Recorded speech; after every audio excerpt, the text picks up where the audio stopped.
کر لیے نہیں کر لیے، ایسا نہیں. یہ ایک ذمہ داری ہے، وہ ذمہ داری کے لیے بے حد ضروری ہے کہ ہم ہمارا عمل کیسا رکھ رہے ہیں.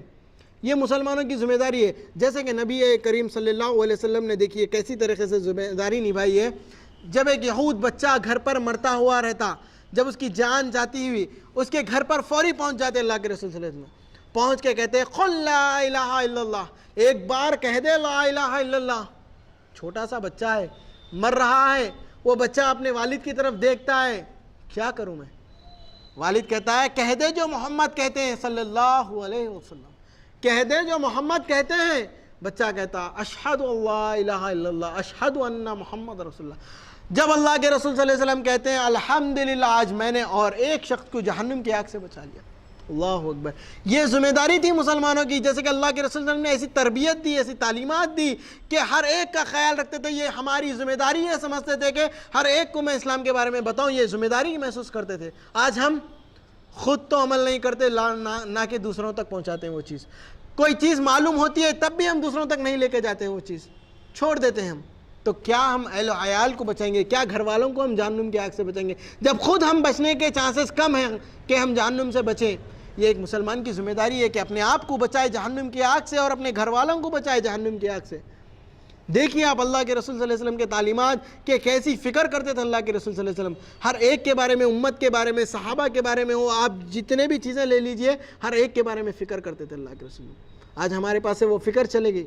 تو یہ مسلمانوں کی جو ذمہ داریاں ہیں، یہ سب سے بڑی ایک ذمہ داری ہے کہ وہ لوگوں کو توحید کے بارے میں بتائے، توحید کے بارے میں بتائے کہ شرک نہ کرے، لوگوں کو سمجھائے.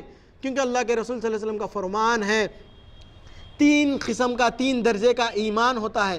پہلے درجے کا ایمان وہ ہے جب کوئی برائی دیکھتا تو اپنے ہاتھ سے روکتا، جا کر اپنے ہاتھ سے روکتا. جب کوئی برائی دیکھتا، دوسرے درجے کا ایمان یہ ہے کہ جب کوئی برائی دیکھتا تو جا کر اپنی زبان سے روکتا. پہلے درجے کا ایمان اپنے ہاتھ سے روکا، دوسرے درجے کا ایمان اپنی زبان سے روکا، تیسرے درجے کا ایمان یہ ہے کہ دل میں برا جانا. کچھ لوگ تو ایسے ہیں کہ یہ 3 درجے کے بھی ایمان اس کے پاس موجود ہی نہیں ہے، وہ سوچتا کہ جان دو مجھے کیا کرنا ہے، جو کر رہا کر لے. ایسے لوگ بھی الحمدللہ موجود ہیں. کیا کہیں گے ان لوگوں کے بارے میں؟ استغفر اللہ العظیم، اللہ خیر کرے ایسے لوگوں.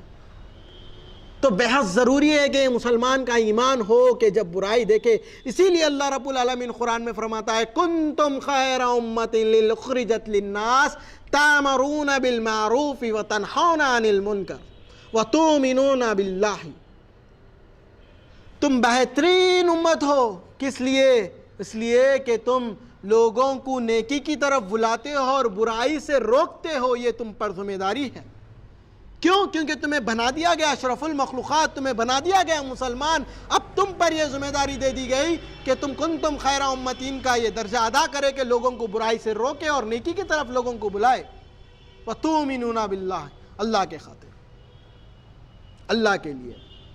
یہ تم پر ذمہ داری ہے، تم مسلمان ہیں، یہ تم پر ذمہ داری دے دی گئی ہے کہ تم لوگوں کو برائی سے روکے، نیکی کی طرف لوگوں کو بلائے. اسی لیے جیسے کہ ہم کچھ عمل کرتے ہیں تو دکھاوے کو، عمل بھی کرتے ہیں دکھاوے کو. اللہ تعالیٰ فرماتا ہے قرآن میں قُلْ إِنْ صَلَاتِي وَنُسُكِي وَمَحْيَايَ وَمَمَاتِي لِلَّهِ رَبِّ الْعَالَمِينَ. آپ کہہ دیجئے اللہ کے رسول صلی اللہ علیہ وسلم، آپ کی نماز، آپ کی قربانی، آپ کا جینا، آپ کا مرنا خالص اللہ رب العالمین کے لیے. اللہ اکبر. دیکھیے آپ، ہم کوئی عمل کرتے ہیں دکھاوے کے لیے. یہاں کہا جا رہا ہے کہ آپ کہہ دیجئے، آپ اعلان کر دیجئے، آپ قل کہہ دیجئے، اعلان کر دیجئے سارے لوگوں میں کہ آپ کی نماز، آپ کا روزہ، آپ کی قربانی، آپ کی نماز، آپ کی قربانی، آپ کا جینا، آپ کا مرنا، ہر وہ پل آپ کا گزارنا خالص اللہ رب العالمین کے لیے، اس کے علاوہ کسی کے لیے نہیں. اللہ اکبر. اور آج ہم ذمہ داریوں سے بھاگتے ہیں، اس کے علاوہ ہم یہ کرتے ہیں، کچھ عمل کرتے ہیں تو ہم دکھاوے کے لیے کرتے ہیں، اللہ کے لیے نہیں کرتے ہیں. چاہے ہم نماز پڑھتے ہیں تو لوگوں کو دکھائیں، چاہے ہم کوئی قربانی کرتے ہیں تو لوگوں کو دکھائیں. قربانی کے معنی یہ بھی آتا ہے کہ ہر وہ قسم کی قربانی کرنا. جیسے کوئی بندہ فجر میں اٹھ رہا ہے، نیند کی قربانی دے کر نماز ادا کر رہا ہے. کوئی بندہ دور دراز سے پیدل چل کے آ رہا ہے، قربانی دے رہا ہے اللہ کے خاطر، اللہ کی رضا کے لیے. ہر وہ عمل کر رہا ہے صرف اللہ کی رضا کے لیے. وَمَحْيَايَ وَمَمَاتِي لِلَّهِ رَبِّ الْعَالَمِينَ. جینا اور مرنا بھی اللہ کے لیے. اللہ اکبر. آپ کس کے لیے جی رہے ہیں؟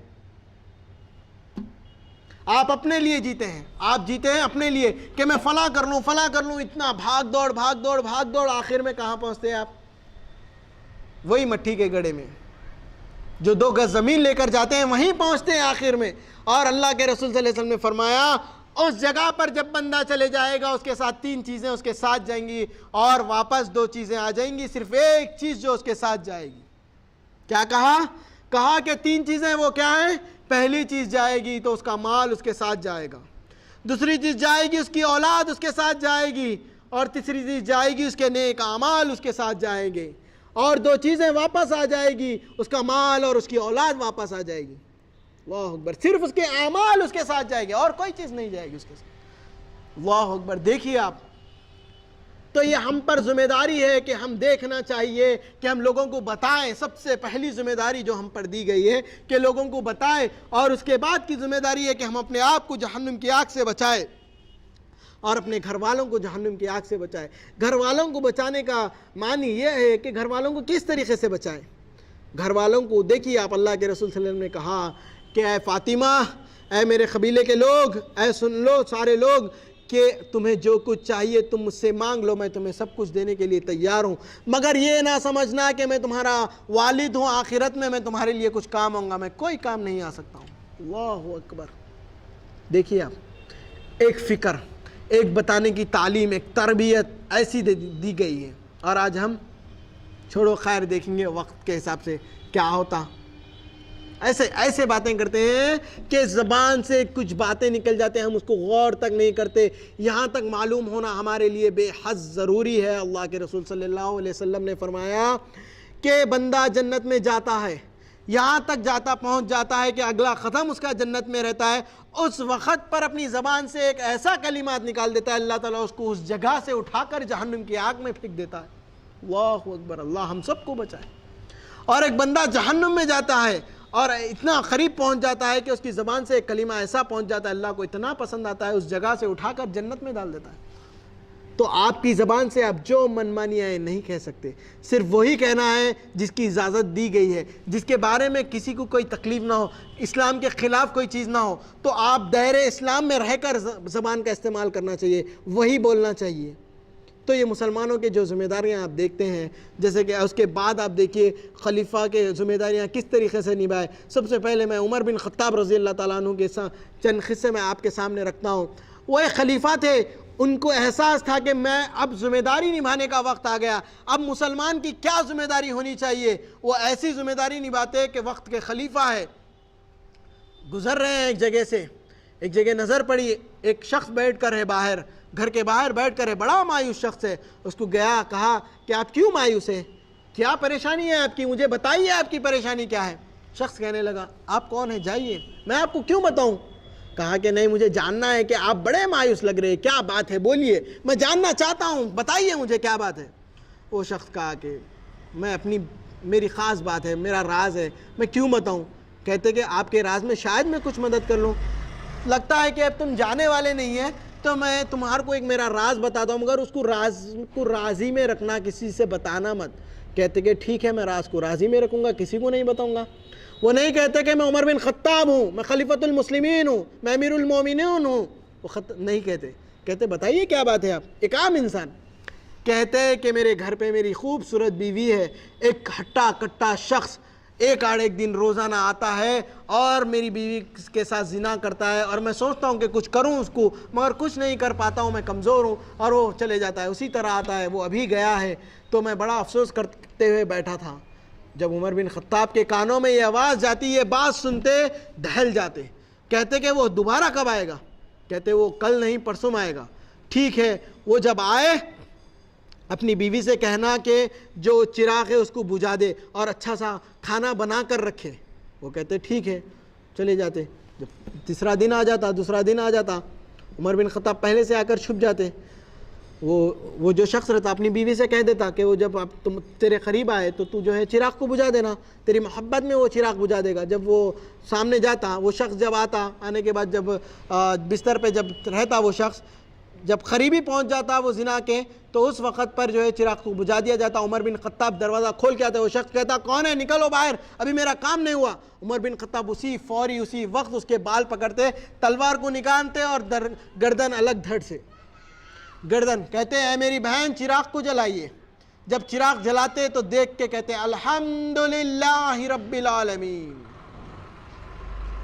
پھر کہتے کھانا نکالو میری بہن, کھانا نکالے جاتے, کھانا کھا لیتے, اٹھ کر جاتے رہتے. وہ جو شخص رہتا رکتا, ذرا سنیے آپ ہے کون, آپ کس لیے میری مدد کیے, اور آپ کس لیے کہے کہ چراغ کو بجھائیے, چراغ کو جلائیے, اور جب آپ نے گردن کو دھڑ سے الگ کر دیا الحمدللہ رب العالمین, پھر کھانا بنا کے رکھنے کے لیے کہا, پھر کھانا کھا رہے ہیں اور چلے جا رہے ہیں, کیا مانج رہا ہے, کیا بات ہے, ذرا بتائیے, میرے سوالات کے جوابات دیجیے آپ.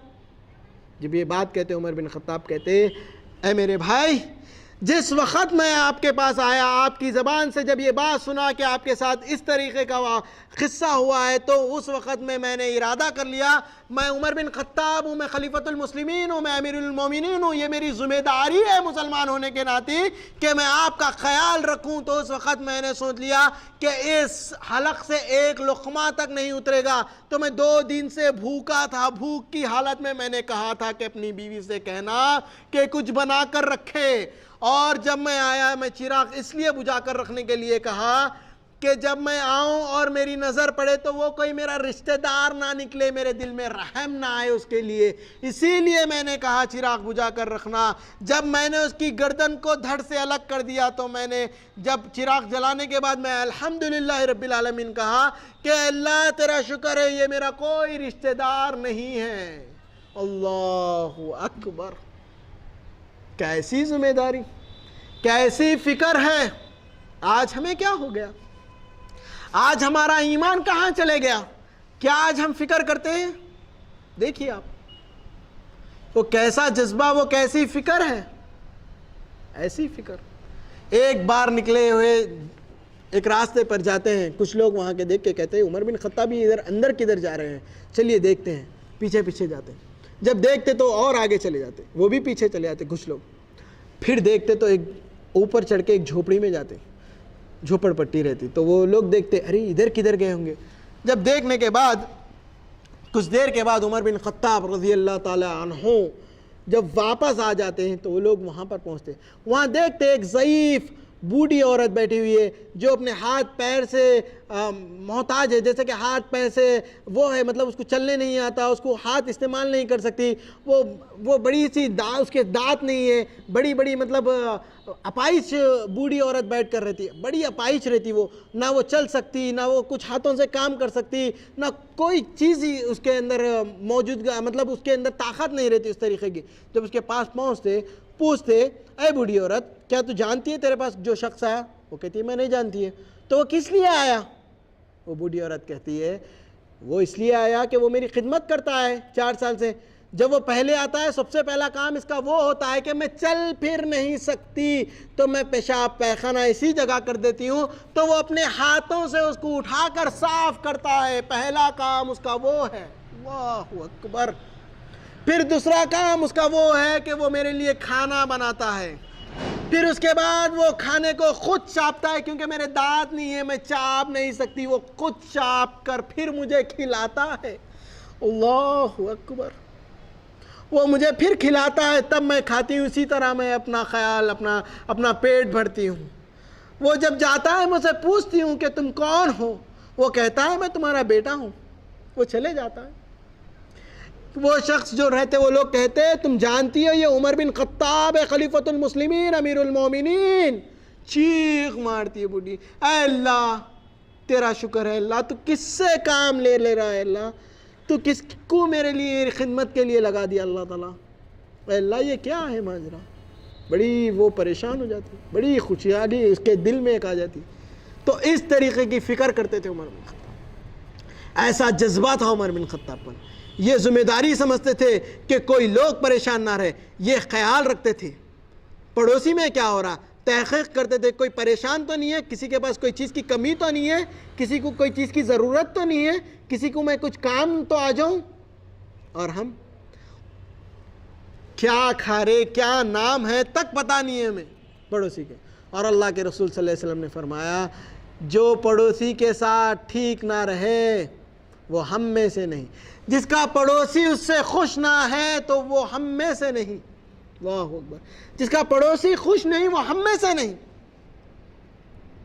اور آج ہم دیکھیے آپ کتنی ضرورت ہے، ہم مسلمان ہیں، ہماری یہ ذمہ داری ہے کہ ہمارے پڑوسی کو ہم خیال رکھیں، اس کی ضرورات پہ ہم ساتھ دیں، اس کی مجبوری میں ہم ساتھ دیں، اس کے کیا ضرورات ہے، کیا ہے اس کا کیا مانجرا ہے، ہم خیال رکھیں، کیا اس کے لیے کھانے کے لیے اس کے پاس ہے، ہم خیال رکھیں۔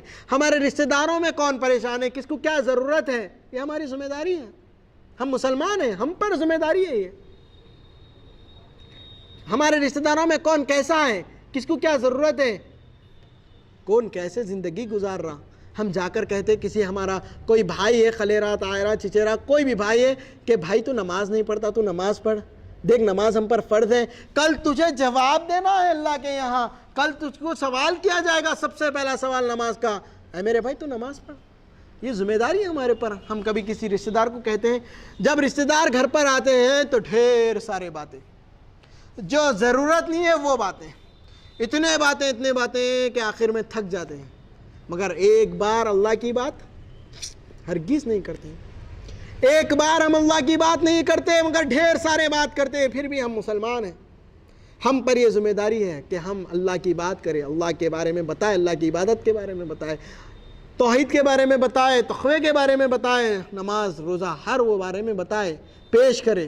کتنی ایسی کوئی محفل نہیں جس میں اللہ کا ذکر نہ کیا گیا ہے۔ اسی لیے اللہ کے رسول صلی اللہ علیہ وسلم نے فرمایا، صحیح مسلم کی حدیث ہے، جو بندہ اللہ کا دین حاصل کرنے کے لیے جب آتا ہے تو اللہ تعالیٰ اس کے لیے جنت کا راستہ آسان کر دیتا ہے۔ اللہ اکبر۔ اور ایک مقام پر فرماتے اللہ کے نبی صلی اللہ علیہ وسلم، دین کی سمجھ اللہ تعالیٰ صرف اسے ہی دیتا ہے جسے اللہ رب العالمین پسند کرتا ہے۔ اللہ اکبر۔ دیکھو آپ ذمہ داری سے پیچھے نہ رہیں، یہ آپ کے اوپر ذمہ داری ہے کہ آپ کیسی ذمہ داری نبھا رہے ہیں۔ آپ کو جاننا ہے کہ کیا چل رہا ہے ماجرا، کیا آپ کی بیوی نماز پڑھ رہی ہے، کیا آپ کی اولاد نماز پڑھ رہی ہے، کیا آپ کی بیٹی ٹھیک ٹھاک ہے، یہ آپ کے گھر پہ آپ کے والد والدہ کیسے ہیں، کیا وہ سود کے کاروبار میں ہیں، کیا وہ جھوٹ کہہ رہے، کیا یہ معاملات آپ دیکھنا چاہیے۔ یہ آپ کے اوپر ذمہ داری ہے۔ ایک مسلمان کی ذمہ داری ہوتی ہے کہ اس کے دوست کیسے ہیں، اس کے گھر والے کیسے ہیں، اس کے ملنے جلنے والے کیسے ہیں، کیا وہ دین سے دور ہے یا دین سے نزدیک ہے، کیا دین سے وہ کیسے دین میں کیسا عمل کر رہے ہیں، وہ اس کو معلوم ہونا ضروری ہے۔ یہ اس کے اوپر ذمہ داری ہے کہ وہ ویسا عمل کرے، وہ لوگوں کو بتائے، سمجھائے، دوست کو بٹھائے، بولے کہ اے میرے دوست، تو میرا دوست ہے، میں تیرا اچھا چاہتا ہوں، تو سمجھ میرے بھائی یہ غلط ہے، اس سے دور رہ، یہ صحیح ہے تو اس کے قریب آ، یہ چیز کر، تو نماز نہیں پڑھا میں تجھ سے ناراض ہوں گا، تو نماز پڑھنا تیرے لیے، میں فجر میں تجھے فون کروں گا تو نماز پڑھ میرے دوست۔ گھر والوں کو اٹھائیے، یہ ذمہ داری ہے۔ مگر آج ہم کئی اور چیزوں میں مبتلا ہے۔ جب صحابہ کی بات دیکھیں آپ، صحابہ کی محبت ایک الگ، اور آج ہماری محبت الگ۔ جیسے کہ ہم قرآن میں دیکھتے ہیں، اللہ رب العالمین فرماتا ہے، اے اللہ کے رسول صلی اللہ علیہ وسلم، جو لوگ کہتے ہیں مجھ سے محبت کرتے ہیں فاتبعونی، آپ کی اتباع کریں، کہیے ان سے کہ آپ کی اتباع کریں۔ جو لوگ کہتے ہیں مجھ سے محبت کرتے ہیں، اللہ رب العالمین کہتا ہے انہیں کہیے فاتبعونی، وہ میری اتباع کرے، اللہ ان سے محبت کرے گا۔ اللہ اکبر۔ دیکھیے آپ، اللہ سے محبت کرنے کا یہاں پر ایک وہ لگا دیا گیا، اگر وہ مجھ سے محبت کرتے ہیں تو کہیے کہ وہ آپ کی اتباع کرے، اللہ ان سے محبت کرے گا۔ اتباع ہم ذمہ داری سے نہیں نبھا رہے کچھ بھی، بس زندگی گزار دے رہے، زندگی کو ختم کرنا چاہ رہے، مگر زندگی کے بعد کا آخرت بھول گئے ہم۔ اگر وہ آخرت کی فکر اگر آپ کے دل میں ہوتی تو کبھی آپ غافل نہیں رہتے، آپ خیال رکھتے، آپ کو موت کا خوف ہی نہیں، آپ مرنے کے بعد کی زندگی کا خوف ہی نہیں رکھے، آپ کو یہ بھول چکے کہ واپس لوٹ کر اس رب کے پاس جانا ہے جہاں سے ہم آئے ہیں، جس نے ہمیں پیدا کیا ہے، پھر واپس اسی کے پاس جانا ہے۔ یہ ضروری ہے، یہ بات سمجھنا ضروری ہے ہمارے لیے، یہ چیزوں کو معلوم کرنا ضروری ہے، ورنہ ہم بڑا مشکل میں آ سکتے ہیں۔ تو یہ ذمہ داریاں ہم پر دی گئی ہے کہ ذمہ داریوں کو نبھائیں، آپ کیا ہے کیا نہیں، ہر وہ چیز کے بارے میں معلوم رکھے۔ جیسے کہ ترمذی شریف کی حدیث ہے، طلب العلم فریضۃ علی کل مسلم، ہر وہ مسلمان مرد اور عورت پر علم کا حاصل کرنا فرض ہے۔ یہ ایک ذمہ داری ہے علم کا حاصل کرنا. اور آج ہم علم حاصل کر رہے, ذمہ داری نبھا رہے, مگر کون سی؟ دنیا کی. انجینئر بن جا رہے, ڈاکٹر بن جا رہے, کچھ اور فلاں بن جا رہے, کچھ اور فلاں بن جا رہے, بزنس مین بن جا رہے, سب بن جا رہے, مگر دین میں پتہ ہی نہیں ہے. نماز میں کیا پڑھنا پتہ نہیں ہے, کچھ بھی پتہ نہیں ہے. نماز کی فضیلت نہیں معلوم, وضو کا صحیح طریقہ نہیں معلوم, بیسک فاؤنڈیشنز نہیں معلوم. اللہ اکبر, کتنی کیسی بات ہے. دیکھیے آپ, کتنی افسوس کی بات ہے کہ تم نے سب علم حاصل کر لیا, مگر اصل علم جو حاصل کرنا تھا تم وہ علم سے محروم رہ گئے. تم وہ علم حاصل نہیں کیا جس علم کے بنیاد پہ تمہیں اللہ رب العالمین جنت دے گا. جس علم حاصل کر کے تم عمل کرتے تو جنت میں جا سکتے تھے, وہ علم نے تو تم نے حاصل ہی نہیں کیا. تمہیں صحیح اللہ کی پہچان نہیں ہے, تمہیں صحیح رسول کے بارے میں پتہ نہیں ہے, تو تم نے کون سا علم حاصل کیا؟ اصل علم حاصل کرنے کی تو ذمہ داری تھی ہم پر, اور ہم نے وہ علم ہی حاصل نہیں کیا. تو ہمارے لیے ضروری ہے کہ وہ علم حاصل کرے جو اللہ کے رسول صلی اللہ علیہ وسلم نے بیان کیا ہے, کہ اصل علم حاصل کرے اور لوگوں کو وہ علم کے بارے میں بتائے, کہ لوگوں کو سمجھائے وہ علم کے بارے میں. یہ ہم پر ذمہ داری ہے. ہمارے ماں اور بہنوں پر ذمہ داری دی گئی ہے کہ سب سے پہلے استاد ہماری ماں اور بہنیں. ایک بات یاد آ گئی, میں آپ کے سامنے رکھتا ہوں. ایک شخص تھا, ایک بڑے شیخ کے پاس جا کے بڑی سی باتیں سنتا تھا, قرآن کی تفسیر سنتا تھا, کئی 10 سال سے وہ جاتا تھا. ایک بار ایسا ہوا کہ جب وہ گیا تو وہاں پر جانے کے بعد ایک دن وہ نہیں آتا, تو وہ جو شیخ رہتے جب نہیں آنے کے بعد جو ہے پوچھتے اسے کہ آج تم نے نہیں آیا, کیوں, کیا بات ہے؟ تو وہ شخص کہتا کہ تھوڑا گھر پر کام تھا. ایسا کام تھا کہ تم نے قرآن کا درس چھوڑ دیا؟ وہ شخص کہتا کہ میرے گھر پر اولاد ہوئی. ارے ماشاءاللہ, مبارک ہو تمہیں, تمہارے گھر پہ اولاد ہوئی, بہت خوشی کی بات ہے. اور وہ شخص کہتا اے شیخ, کچھ نصیحت اور تربیت کے لیے کہیے میرے اولاد کے لیے. کہتے دیر ہو گئی, جاؤ. وہ شخص بڑا پریشان ہو جاتا, کہتا کیا دیر ہو گئی, میں جاننا چاہتا ہوں. کہتے دیر ہو گئی, جاؤ. وہ کہتا کیا دیر کیا ہو گئی, مطلب کل آپ نے کچھ ایسا کہہ دیا جو مجھ سے دیر ہو گئی؟ تو وہ جو شیخ رہتے کہتے میں اس بات سے نہیں کہہ رہا ہوں کہ تم نے کل نہیں آیا اس وجہ سے, میں اس لیے کہہ رہا ہوں کہ تمہارے نکاح سے پہلے آنا تھا, تب مجھے سوال کرنا تھا میں کیسی لڑکی سے نکاح کروں, تب میں کہتا نیک اور صالح لڑکی سے نکاح کر, یہ تمہارے اولاد کی پہلی استاد ہوتی ہے. اللہ اکبر. دیکھیے آپ, تو یہ ذمہ داری ہماری ماں اور بہنوں پہ ہے کہ اولاد کی صحیح تربیت کرے. بچے ذرے بڑے ہوتے بچوں کو ڈانس سکھا دیتے, گانے سکھا دیتے, انگلش سکھا دیتے, سب سکھا دیتے, مگر اللہ کے بارے میں, رسول کے بارے میں سکھانا بھول جاتے, نماز کے بارے میں سکھانا بھول جاتے, روزوں کے بارے میں سکھانا بھول جاتے, ہر وہ دینی عمل کے بارے میں بھول جاتے, مگر دنیا داری کے ہر وہ معاملات سکھا دیتے. کیسی ذمہ داری ہماری ماں اور بہنیں نبھا رہی ہیں.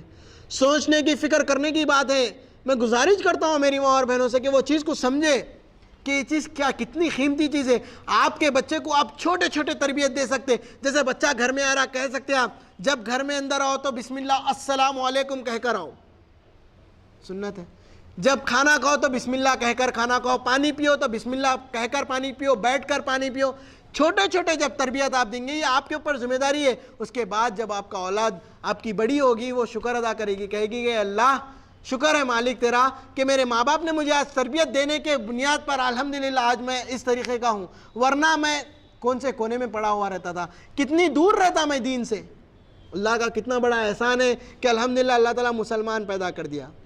اس کے بعد بچہ تھوڑا کام کے علم حاصل کرے اور عمل کرے, اور مسلمان ہونے کے ساتھ ہی ہم پر ذمہ داری ہے کہ ہم لوگوں کو بتائے, لوگوں کو سمجھائے, ہمارے اوپر جو ذمہ داریاں, اہم ذمہ داریاں ہیں اس کو نبھائے. تو یہ ہمارے لیے بے حد ضروری ہے, یہ چیزوں کو سمجھنا ضروری ہے. ہمارے گھر کا ماحول بدلنا ضروری ہے, ماحول میں تبدیلی لانا ضروری ہے. کیا چل رہا ہے, کیا مانجرے, کیا معاملات ہے, اس کو سمجھنا ضروری ہے. سمجھ کر اس کو بدلانا ضروری ہے. ورنہ دیکھیے زندگی ایک, ہم مسافر ہے, ایک سفر پر ہے. یہ زندگی ہمیشہ والی زندگی نہیں ہے, ہمیشہ والی جنت ہے, ہمیشہ والی جہنم ہے. تو اب ہمارے لیے ضروری ہے کہ ہم کس میں جانا چاہ رہے, ہمارے ذمہ داریاں ہم ادا کر کر ہم جنت میں جائیں گے, یا ذمہ داریاں نہیں نبھا کر جہنم میں جائیں گے. اب فیصلہ کر سکتے آپ. تو اللہ رب العالمین نے جب موقع دیا تو آپ اچھے سے ذمہ داریاں نبھائیے. وہ ذمہ داریاں دیکھیے, آپ صحابہ کیسی محبت کرتے تھے. ایک صحابی کا واقعہ میں آپ کے سامنے رکھتا ہوں. ایک صحابہ رہتے, ان کے بارے میں مدینہ میں اتنے چرچے ہوتے کہ اتنے فرمانبردار ہیں اپنے والد کے, اتنے فرمانبردار ہیں کہ والد کے مشہور ہو جاتے کہ سب سے بڑا فرمانبردار بچہ صرف یہی ہے اپنے والد کا. اسلام لا لیے. جب اسلام لانے کے بعد معلوم ہوا کہ بھائی دیکھو اسلام لا چکے ہیں، اب اس کے بعد اسلام تو قبول کر لیے، اب وہ والد فلاں فلاں کہتے ہیں محمد کو فلاں ہو جاؤ، فلاں ایسا ہے، محمد وہ ہے، یہ ہے، وہ بڑا مطلب جو ہے جاہل انسان ہے، نعوذ باللہ، ایسے کچھ کلمات کہہ دیتے۔ وہ جب بیٹا سن لیتا تو جب ان کے طرف دوڑتا تو وہ بھاگنے لگتے والد، ایسا بھاگتے بھاگتے بھاگتے مکہ کے بارڈر پہ پہنچ جاتے۔ اب کچھ ہی ادھر چلے جانے والے رہتے بارڈر کے، اس وقت پر تلوار نکالتے گردن پہ لگا دیتے، کہتے اے میرے باپ، اے میرے والد، اب ایک قدم اگر آگے بڑھے تو آپ کے دھڑ سے آپ کی گردن کو میں الگ کر دوں گا۔ اے میرے بیٹے، تیرے بارے میں تو سارے لوگ کہتے تو تو بڑا فرما بردار بچہ ہے، تو کیا کر رہا ہے آج؟ بچہ پلٹا کر کہتا اے میرے باپ، آج آپ یہ بھی جان لیجئے کہ آپ سے زیادہ فرما بردار میں اس رسول کا ہوں جس کے اوپر میں ایمان لایا، اللہ اور اس کے رسول پر۔ میں ان کے بارے میں ایک الفاظ میں، آپ مجھے کچھ کہہ دیتے تو میں خاموش بیٹھتا، مگر میرے رسول صلی اللہ علیہ وسلم کو آپ نے بری بات کہہ دی، جب تک وہ نہ آئے آپ ادھر سے نہیں ہل سکتے۔ جب اللہ کے رسول صلی اللہ علیہ وسلم آ جاتے، آنے کے بعد پوچھتے کیا بات ہے؟ وہ شخص کہتا، وہ صحابی کہتے ہیں اللہ کے رسول صلی اللہ علیہ وسلم، میرے باپ نے آپ کے خلاف اس جملے کہہ دیے کہ میں برداشت نہیں کر سکا اور میں نے اپنے والد کو روک لیا، اگر آپ اجازت دیے تو میں ان کی گردن کو الگ کر دوں گا۔ اللہ کے رسول ہم کہتے ہیں صبر کر صبر کر، اللہ کے یہاں تو کچھ اس کے بارے میں میں کیا فیصلہ کروں۔ اللہ کے رسول ہم بیٹھ جاتے، بیٹھنے کے بعد وحی آتی، جب وحی آتی صحابہ سمجھ جاتے جو وہاں پر ساتھ میں رہتے کہ اللہ کے رسول صلی اللہ علیہ وسلم کے اوپر ابھی وحی اتر رہی ہے۔ جب اترتی آنکھ بند کر کے کھولتے ساتھی صحابی کہتے اے اللہ کے رسول ایک بات میری سن لیجئے، اس کے بعد آپ فیصلہ سنانا۔ اے اللہ کے رسول صلی اللہ علیہ وسلم، اللہ کی قسم ہے اگر فیصلہ میرے باپ کو قتل کرنے کا آ جائے تو یہ ذمہ داری صرف مجھے دینا، کسی اور کو یہ مت کہنا کہ وہ قتل کرے۔ میں چاہتا ہوں کہ میں قتل کروں اپنے والد کو جو آپ کے خلاف کچھ کہہ دیے۔ اللہ اکبر، کیا جذبہ ہے صحابہ کا۔ اللہ کے رسول ہم کہتے ہیں کہ یہ بات تو صحیح ہے، مگر اللہ نے کہا، اللہ نے اسے معاف کر دیا اور تو بھی اسے معاف کر دے اور چھوڑ دے۔ جب یہ بات سنتے تو اسے چھوڑ دیتے۔ یہ صحابہ کی محبت ہے، ایسی محبت کرتے تھے صحابہ، ایسے ذمہ داریاں نبھاتے تھے۔ یہاں تک دیکھیے آپ، ایک صحابی رہتے جو نابینا صحابی رہتے، جب گھر پر پہنچتے کچھ محفل میں دیر ہو جاتی، اسی طریقہ جلسہ چلتا ہے، اللہ کے رسول صلی اللہ علیہ وسلم کی مجلسیں رہتی، وہ مجلس سے جب جاتے گھر پر تو دیر ہو جاتی، بیوی ابھی اسلام نہیں لاتی، کہتی کیا ہوا، کہاں تھے؟ کہتے میں محمد صلی اللہ علیہ وسلم کی ایک مجلس میں تھا۔ کہتے محمد صلی اللہ علیہ وسلم کو فلاں ہو جاؤ فلاں ہو جاؤ فلاں ہو جاؤ، وہ تو تمہیں برباد کر دیا، فلاں کر دیا فلاں کر دیا، نعوذ باللہ۔ جب یہ بات سنتے صحابہ فوری ادھر ادھر دیکھتے، ایک ہاتھ میں ایک چھرا آتا، چھرا لیتے اور پھونک دیتے۔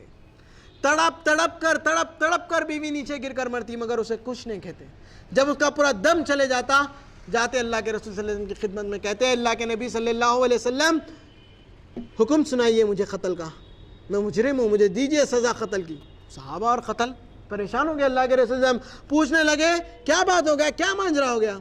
صحابی کہتے ہیں اللہ کے رسول صلی اللہ علیہ وسلم، اللہ کی قسم ہے اگر میری بیوی مجھے کچھ کہتی تو میں برداشت کرتا، میرے خاندان کو کچھ کہتی تو میں برداشت کرتا، مجھے میری اولاد کو کچھ کہتی تو میں صبر کرتا۔ اللہ کے رسول اگر میرے دوست احباب کو کچھ کہتی تو میں صبر کرتا، مگر اے اللہ کے رسول صلی اللہ علیہ وسلم آپ کو کچھ کہہ دے اور میں صبر کروں، ایسا ہو نہیں سکتا، اور میں نے اس کا قتل کر دیا۔ اللہ اکبر۔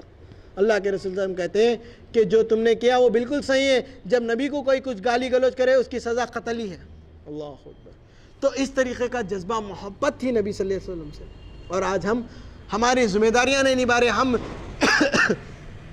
ہمارے گھر پر دیکھیے آپ، غیر عقیدے والے درگاہوں کو جانا، فلاں فلاں ایسے چیزوں میں مبتلا ہے، ہم انہیں روکتے تک نہیں ہیں۔ آپ صحیح ہو گے مگر آپ کے گھر والوں کو صحیح نہیں کرے۔ اللہ قرآن میں کہتا ہے اپنے گھر والوں کو جہنم کی آگ سے بچاؤ، اور آپ جہنم میں ڈھکل رہے ہیں۔ وہی لوگ کل کو پکڑیں گے۔ آپ کو معلوم ہونا چاہیے کہ ایک عورت 4 مردوں کو جہنم میں ڈال سکتی ہے، یہ مشہور بات ہے، پھر بھی میں آپ کے سامنے رکھتا ہوں۔ جب اللہ رب العالمین کہے گا ایک عورت کو، ایک لڑکی کو، ایک عورت کو کہے گا کہ اسے جہنم میں ڈال دو، وہ کہے گی سب سے پہلے اے اللہ رب العالمین میری کیا غلطی ہے، میرے والد کی غلطی ہے، میرے والد نے مجھے روکا ٹوکا نہیں، جب میں کوئی برائی کرتی تو میرا والد خاموش رہتا، میرے والد کی غلطی، میری کوئی غلطی نہیں، میری والد کو سزا دیجیے، مجھے کیوں سزا دیتے ہیں؟ جب یہ بات کہتی تو فرشتے کہتے ہیں اس کے والد کو جہنم میں ڈال دو، لیتے والد کو جہنم میں پھینک دیتے۔ اس کے بعد پھر وہ لڑکی کو، وہ عورت کو کہتے اب اس کو جہنم میں ڈالو. پھر کہتی ہے اللہ رب العالمین ابھی بھی میری غلطی نہیں ہے، میرا بھائی تھا، جب میں بے پردگی سے پھرتی تھی میرا بھائی مجھے روکتا نہیں تھا، جب میں کوئی غلط کام کرتی تھی تو میرا بھائی ٹوکتا نہیں تھا، یہ میرے بھائی کی غلطی ہے، میری غلطی نہیں ہے. اللہ تعالیٰ آپ میرے بھائی کو سوال کریے. بھائی کو لو جہنم میں ڈالو. فرشتے بھائی کو لیتے جہنم میں ڈال دیتے. پھر کہتے ہیں اب اس کو جہنم میں ڈالو. اللہ تعالیٰ ابھی بھی میری غلطی نہیں ہے، جب میرا والد شادی کر کے میرے شوہر کو دے دیا تو وہ شوہر کی ذمہ داری تھی. جب میں ٹی وی دیکھتی تو میرا شوہر نہیں روکتا تھا، جب میں بے پردگی سے رہتی تھی تو میرا شوہر نہیں روکتا تھا، جب میں اولاد کی صحیح پرورش نہیں کرتی تو میرا شوہر کچھ نہیں کہتا تھا. میرے شوہر کی غلطی ہے. اللہ تعالیٰ میری غلطی نہیں ہے. اللہ تعالیٰ میرے شوہر سے سوال کریے. شوہر کو لو جہنم میں ڈال دو. فرشتے شوہر کو لیتے جہنم میں پھینک دیتے. پھر آپ کہتے ہیں اب اس کو جہنم میں ڈالو. اللہ تعالیٰ ابھی بھی میری غلطی نہیں ہے. میرا بیٹا اللہ جب میں نماز نہیں پڑھتی تو میرا بیٹا ایک بار مجھے نہیں کہا نماز کے لیے. اللہ جب میں کوئی غلط کام کرتی میرا بیٹا کبھی مجھے نہیں روکا، دیکھ کر انجان رہتا تھا. اللہ تعالیٰ میرے بیٹے کی غلطی ہے، کبھی مجھے صحیح راستہ نہیں بتایا. اللہ تعالیٰ میرا بیٹا معلوم رکھ کے مجھے نہیں بتایا. اللہ تعالیٰ میرے بیٹے کی غلطی ہے. اللہ رب العالمین کہتا ہے اس کے بیٹے کو جہنم میں ڈالو. بیٹے کو لیتے جہنم میں ڈالتے، اس کو جنت میں ڈالو. وہ عورت کو اٹھاتے جنت میں ڈال دیتے. اللہ اکبر. آپ کی ذمہ داری ہے یہ رشتوں میں. آپ ہر وہ شخص ایک نہ ایک رشتے میں جڑ کر رہتا. کوئی بیٹا رہتا تو کوئی باپ رہتا تو کوئی شوہر رہتا تو کوئی بھائی رہتا. تو آپ کی ذمہ داری ہے کہ آپ سمجھائیں، ورنہ وہ کل وہ آپ کو خود پکڑ لیں گے. حشر کے میدان میں جب آپ کو پکڑیں گے تب آپ کہیں گے کاش میں جب سمجھا لیتا. اسی لیے آپ پر اب ذمہ داری دی گئی تو آپ کو موقع دیا اللہ رب العالمین نے. آپ سمجھائے، آپ بتائے یہ چیز کے بارے میں. اسی لیے یہ ہم پر ذمہ داری ہے. اور اس کے علاوہ بھی بہت سارا بڑا عنوان ہے، میں اس کو کم کر کے اہم باتیں آپ کے سامنے رکھتا ہوں. تو اس کے بارے میں جو ہے اسی لیے بتایا گیا اللہ کے رسول صلی اللہ علیہ وسلم نے. دیکھیے آپ جیسے کہ دعاؤں کے بارے میں بھی ہم کیسے دعائیں کرتے ہیں. ہم یہ دعائیں نہیں کرتے اللہ تعالیٰ ہمارے کو نیک توفیق. ہمارے دعائیں بھی ایسی ہے دنیا داری کے. اللہ تعالیٰ میرے کو ایگزاموں میں انجینئر بننے کے لیے پاس کر دے، میرے کو فلاں نوکری مل جاؤ، میرے کو فلاں ہو جاؤ، میرے فلاں فلاں فلاں. پورے دنیا کے دعائیں کر لیے اور آخرت کے ایک بھی دعا نہیں. یہاں تک کہ کوئی دعائیں نہیں اللہ میرے کو نماز کے پابند بنا دے، اللہ فلاں فلاں، کوئی دعائیں نہیں. پورے دنیا داری کے دعائیں. کیسا ایمان ہے ہمارا. اللہ نے ایک ہتھیار دیا، ایک موقع دیا کہ تو دعا کے ذریعے مجھ سے مانگ، میں تجھے دینے والا ہوں. مگر جبھی بھی ہم دنیا داری مانگ رہے. اور صحابہ کے دعائیں کیسے دیکھیے آپ. دو دعائیں میں آپ کے سامنے رکھتا ہوں. عامر بن عبداللہ رضی اللہ تعالیٰ عنہ صحابی سے ذکر کرتے ایک، میں اللہ سے 3 دعائیں کرا اور اللہ رب العالمین نے میرے 2 دعائیں کو قبول کر لیا اور ایک دعا کو رد کر دیا. صحابی پریشان، ایسا کیسا؟ کہتے کہ میں نے پہلی دعا یہ کی، اے اللہ جب کبھی میں کوئی امیر کو دیکھتا ہوں، کوئی امیر کو دیکھتا ہوں، کوئی پیسے والے کو دیکھتا ہوں، کوئی بادشاہ کو دیکھتا ہوں تو میرے دل میں خیال آتا ہے کہ کاش میرے پاس وہ تھا. اللہ میرے دل میں ایسا خیال ہے کہ اللہ تو سب سے بڑا ہے. میری زبان پہ کچھ ایسے کلمات دے دے اللہ تعالیٰ، میں تجھ سے دعا کرتا ہوں. اور دوسری دعا میں نے یہ کی ہے کہ اللہ تعالیٰ جب کبھی میں کوئی حسن اور جمیل لڑکی کو میرے سامنے دیکھوں تو میری نگاہیں نیچی ہو جائے. اور میں نے تیسری دعا یہ کی ہے اللہ تعالیٰ مجھے راتوں میں نیند نہ آئے، میں تیری رات بھر عبادت کروں. اور اللہ تعالیٰ نے میرے 2 دعاؤں کو قبول کر لیے. کیا؟ پہلی دعا کو یہ قبول کر لیا، جب کبھی میرے سامنے کوئی امیر آ جاتا، کوئی بادشاہ آ جاتا، کوئی پیسے والا آ جاتا تو الحمدللہ میرے دل میں ایک تقویٰ آ جاتا اور میری زبان پہ ایک کلمات آتے، اللہ اکبر اللہ اکبر، اللہ سب سے بڑا ہے، اللہ سب سے بڑا ہے. یہ کیا ہے؟ یہ کچھ بھی نہیں ہے. یہ تو اللہ کے خزانے کے سامنے کچھ بھی نہیں ہے. اللہ کا بڑا خزانہ ہے، اللہ سب سے بڑا ہے، اللہ سب سے بڑا ہے. الحمدللہ. اس کے بعد پھر جب میرے دوسری دعا اللہ نے یہ قبول کی، جب کبھی کوئی حسن اور جمیل خوبصورت لڑکی میرے سامنے آتی تو میری نگاہیں نیچی چلے جاتی، مجھے لگتا کہ میرے سامنے کوئی کھمبا یا جھاڑ کھڑا ہوا ہے. اللہ اکبر. اور تیسری دعا نے اللہ نے میری رد کر دی اور مجھے راتوں میں نیند آتی، میں رات بھر عبادت نہیں کر سکتا. اللہ اکبر. کتنی پیاری دعا ہے. ہم کرتے کبھی آپ کے دل میں یہ خیال آیا کہ اللہ میں کبھی گزروں تو کوئی لڑکی اگر سامنے آ جائے تو میری نگاہیں اس کے اوپر نہ جائے، نگاہیں نیچی ہو جائے میری.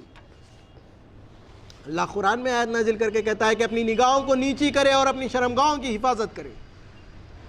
اسی طرح آپ دیکھیے اور ایک صحابی عمر بن خطاب رضی اللہ تعالیٰ عنہ کے پوتے رہتے، ان کی دعا دیکھیے آپ، کتنی شان والی دعا ہے.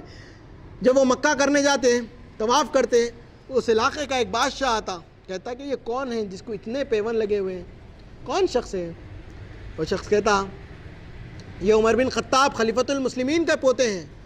پریشان ہوتا بس، عمر بن خطاب خلیفۃ المسلمین امیر المومنین کے پوتے اور یہ حالت. ملتے ان سے جا کے کہتے آپ کو کچھ چاہیے تو میں دینا چاہتا ہوں، آپ عمر بن خطاب کے پوتے، آپ مانگیے عبداللہ، میں کچھ دینا چاہتا ہوں. کہتے کہ الحمدللہ مجھے کوئی ضرورت نہیں ہے. پھر آتے پھر روکتے, بولتے کہ کچھ مانگیے, میں آپ کو دینا چاہتا ہوں, آپ کو کوئی چیز کی ضرورت ہے تو. کہتے ہیں اس دربار میں جس کا گھر ہے اللہ رب العالمین کو چھوڑ کر میں تم سے مانگوں, یہ ہرگز مجھ سے جائز نہیں ہو سکتا, ہرگز مجھ سے یہ چیز نہیں ہو سکتی کہ میں اللہ کو علاوہ کسی اور سے مانگ لوں. اللہ اکبر.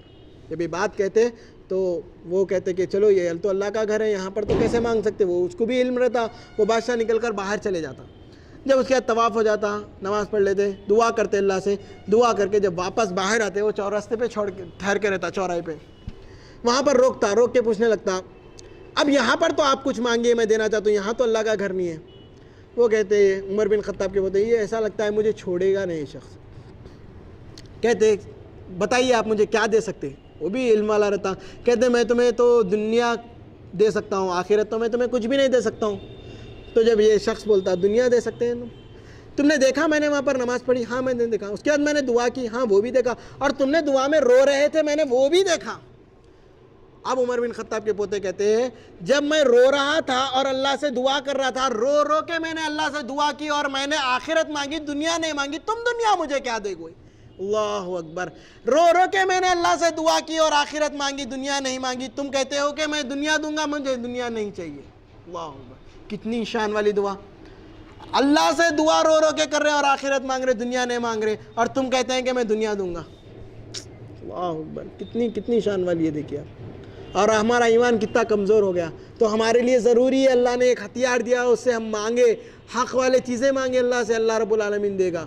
ایسے چیزیں نہ مانگے. عمر بن خطاب بھی دیکھیے آپ کتنے شان و شوکت کے خلیفہ, الحمدللہ ایسے چیزیں نبھاتے تھے. الحمدللہ ہر وہ چیز میں اولون صحابی ماشاءاللہ, ہر وہ چیز میں. یہاں تک کہ عمر بن خطاب سادے سیدھے زندگی بسر کرتے تھے, زندگی گزارتے تھے. کوئی چیز کی حسد, کوئی چیز کا شوق نہیں. ان کے پوتے تو پوتے وہ خود بھی شوق نہیں رکھتے تھے کوئی چیز کا. یہاں تک کہ تربیت اولاد کو اتنی اچھی تربیت دیتے تھے. ایک دفعہ اولاد گھر پہ آتی ہے, ان کا بیٹا عبداللہ آتے ہیں گھر پہ, آ کے کہتے ہیں کھانے کے لیے کوئی چیز ہے. عمر بن خطاب کہتے ہیں دیکھیے وہاں پر کھانے کے لیے. دیکھتے وہاں پر کدو کا سالن رہتا, یہ بھی کوئی کھانے کی چیز ہے کر کے جب نظر پلٹاتے تو عمر بن خطاب پہ پڑتی, تلوار پہ ہاتھ بلبلاتے رہتا, فوری جاتے لیتے کھاتے. ارے لذیذ, بہت لذیذ کھانا ہے, بہت الحمدللہ بہت اچھا ہے. عمر بن خطاب کہتے ہیں اے میرے بیٹے سن لو, آج کان کھول کر اپنے کانوں کو کھڑے کر لو. آج تمہاری زبان سے یہ جملہ نکل گیا, اگر دوبارہ تمہاری زبان سے یہ جملہ نکل گیا کہ یہ بھی کوئی کھانے کی چیز نہیں ہے, اللہ کی قسم ہے میں بھول جاؤں گا کہ تم میرے بیٹے, میں تمہاری گردن الگ کر دوں گا دھڑ سے, اور تمہارا کوئی رشتہ نہیں رہے گا مجھ سے. تمہارا گردن میں نکال کے دوں گا, تمہارے دھڑ سے گردن کو الگ کر دوں گا میں. اللہ اکبر. کدو میرے نبی کی سنت ہے اور تم کہتے ہیں یہ بھی کوئی کھانے کی چیز ہے, تمہاری یہ مجال. اللہ اکبر. کیسی تربیت. آپ کا بیٹا اگر کہہ دے یہ کوئی کھانے کی چیز ہے, بیٹے ٹھہر انڈا ڈال کے دیتے, بیٹے ٹھہر میں کچھ فلاں انتظام کر دیتے, بیٹے یہ کدو نبی کی سنت ہے تجھے کھانا ہے. یہ تربیت ہونی چاہیے, اسے معلوم ہوگا یہ بات. ہمارے لیے ضروری ہے, ذمہ داریاں ہیں ہم پر, یہ ہمیں نبھانا ہے, یہ ذمہ داری ہمیں تعلیم دینا ہے, سمجھانا ہے, بتانا ہے ہمیں. یہ انداز عمر بن خطاب کا. اللہ اکبر. نوجوان وہاں کے لوگوں کی ذمہ داری بھی کیسی. ایک بار عمر بن خطاب ممبر پر کھڑے ہو گئے خطبہ دینے کے لیے. ایک نوجوان شخص کھڑا ہوا, پوچھا ہے عمر بن خطاب خطبہ دینے سے پہلے میرے ایک سوال کا جواب دے دینا. پوچھو کیا سوال پوچھنا ہے. عمر بن خطاب تمہارے جسم پر یہ نیا لباس ہے, یہ کدھر سے آیا. عمر بن خطاب کہتے ہیں میرے بیٹے جواب دینا. بیٹا کہتا اے وہ نوجوان شخص, جیسے کہ بیت المال سے چادریں بٹی, میرے والد کو بھی ایک چادر ملی, وہ والد چادر کا یہ لباس بنایا گیا ہے. کہتے عمر بن خطاب کیا تیرا جواب مکمل ہوا, میں میرا خطبہ چالو کروں. اے عمر بن خطاب ابھی بھی نہیں ہوا میرا جواب مکمل. اے عمر بن خطاب وہ چادر تو مجھے بھی ملی, جب میرا خود کا نہیں بنا تو آپ تو ہٹے کٹے, آپ کا کیسے بنے گا ایک چادر میں. اے بیٹے جواب دے. بیٹا کہتا ہے اے نوجوان شخص سن لو کہ وہ بیت المال سے 2 چادریں, ایک میرے والد اور ایک مجھے ملی تھی. جب میں دیکھتا تھا میرے والد کو تو 12 پیونے لگے ہوئے پہنتے تھے, تو مجھے اچھا نہیں لگتا تھا کہ میرے والد اس قسم کا لباس پہنے, تو میرا دل گوارا نہیں کرا. میں چاہتا تھا کہ اپنے والد کو میرے چادر اور والد کی چادر ملا کر ایک لباس بنو, وہ لباس ہے. اللہ اکبر. کیسا وہ تقویٰ ہے, کیسا وہ جذبہ ہے صحابہ کا. آج ہم اللہ رب العالمین نے پہننے کے لیے اچھے لباس دیے, کھانے کے لیے اچھا کھانا دیا, ہر وہ چیز دینے کے باوجود آج ہم اللہ کی عبادت سے محروم ہو گئے، اللہ کی عبادت سے پیچھے ہو گئے. اللہ رب العالمین نے ہر وہ چیز دینے کے باوجود ہم ناشکرے بن گئے. اللہ تعالیٰ کا ہم ناشکر ادا کرتے ہیں. اللہ کے رسول صلی اللہ علیہ وسلم نے فرمایا جب تم کسی کو دیکھو تمہارے سے زیادہ والے کو تو حسد مت کرنا، کم والے کو دیکھ کر شکر ادا کرنا اللہ کا. اللہ تیرا شکر ہے تو نے جو دیا الحمدللہ. اللہ اکبر. کتنی اچھی تعلیم تربیت دینے کے باوجود آج ہمارا کیا حال ہے دیکھیے آپ. آج ہم کیسا عمل کر رہے، نہ ہم ذمہ داریاں نبھا رہے، نہ کوئی چیز نبھا رہے. ہم جب اللہ رب العالمین نے ہر چیز دینے کے باوجود ہم اتنے پیچھے ہو گئے، نہ صحیح طریقے سے عبادت کر رہے، نہ صحیح ذمہ داریاں نبھا رہے. یہ ہم پر ذمہ داری ہے میرے بھائیوں، میرے بہنیں. سمجھیے آپ جتنا زیادہ سے زیادہ اسلام پر چلنے کی کوشش کریے. آپ ایک بھی نماز کو ضائع نہ کریں، آپ تمام عبادتیں زیادہ سے زیادہ کریے. ہر وہ چیز نفلات ہو، آپ روزے ہو، نفل روزے ہو، یہ تمام چیزوں کو اچھے سے مضبوطی سے پکڑ لیجئے. رات میں اٹھ کر تہجد میں دعائیں کریے، عبادت کریے اللہ کی. ہر وہ آپ کو اللہ رب العالمین نے جتنا موقع دیا، صحت دیا، الحمدللہ شکر ادا کر کے آپ اللہ کی عبادت کریے. اور آخر میں اللہ رب العالمین سے دعا کرتا ہوں اللہ تعالیٰ جو لوگ بیمار ہیں اللہ تعالیٰ دو دواخانوں میں مسلمانوں کی بیماریوں کو دور کر ان کو صحت عطا فرمائے اللہ تعالیٰ. آمین. اے اللہ تعالیٰ جو لوگ بیمار ہیں ان کے بیماریوں کو دور کرے اللہ تعالیٰ. جو بستر پہ ہے اللہ تعالیٰ ان کو شفا عطا دے. اے اللہ تعالیٰ جو مسلمان بھائی جیلوں میں اللہ تعالیٰ ان کے پریشانیوں مشکلوں کو دور کر ان کو رہا ادا کر دے اللہ تعالیٰ. اللہ تعالیٰ جو لوگ پریشان ہیں ان کے پریشانیوں کو دور فرمائے اللہ تعالیٰ. تو بڑا اللہ تعالیٰ تو بڑا پریشانیوں کو دور کرنے والا ہے اللہ تعالیٰ. اللہ تعالیٰ ہمارے کو معاف فرما تو بڑا معاف کرنے والا ہے، تو معافی کو پسند کرنے والا ہے اللہ تعالیٰ. بولنے سننے سے زیادہ اللہ تعالیٰ ہم سب کو عمل کی توفیق عطا فرمائے اللہ تعالیٰ. میرے بھائیوں کو بہنوں کو زیادہ سے زیادہ علم حاصل کرنے کی، اس پر عمل کرنے کی، لوگوں کو بتانے کی توفیق عطا فرما. وآخر الدعوانا ان الحمدللہ رب العالمین.